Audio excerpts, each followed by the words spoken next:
Hey, my name's Ryan Sterling. Thank you so much for watching all of the guitar videos. It's been making me very happy. Today I want to show a way to make sort of standard major chords sound more interesting. They won't be major chords anymore, but they will still work often in a place where a major chord would work. So all you need to be able to do is play a normal E major chord, but do it with your second, third and fourth finger like that, leaving your index finger free. But don't worry, it's not for a bar chord. If you can't do bar chords, that's fine. It's just going to play one note.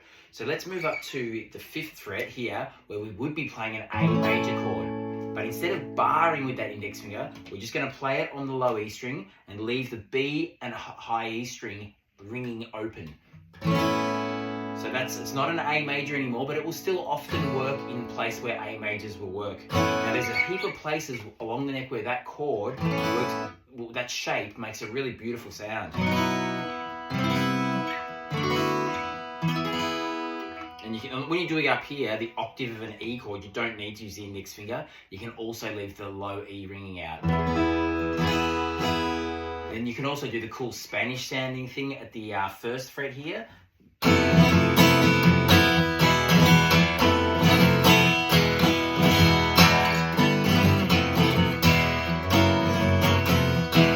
But I had a song that I wrote recently. I was driving along, the idea for the song came into my head, I pulled over, I typed the words into my phone, I got home, I grabbed the guitar, and I had 3 basic chords. It was an E major chord, then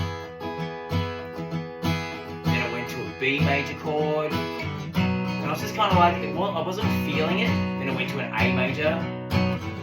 It just wasn't getting me very excited, and so I thought, how can I make this song a bit more interesting? Back to the E major.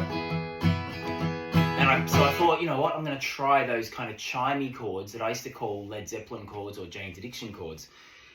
Now, so what I did, I changed the standard E major. I used the E shape, but I took it up an octave here. So I've got my low E, my B, and my high E strings ringing out. And I went... And then I went to this down to where a B shape. So that high B, or B string and the high E are ringing out. Then down to the A shape. Again, the B string and the high E is still ringing out. And it was just much more chimey, and it really brought the song alive. I'll actually put a link in the comments to a live version I did of this song, and it's also on my most recent album. The song's called The End of Endlessly. But those chords just made it much more interesting. So again, as I said, move them around. There's some really beautiful ones.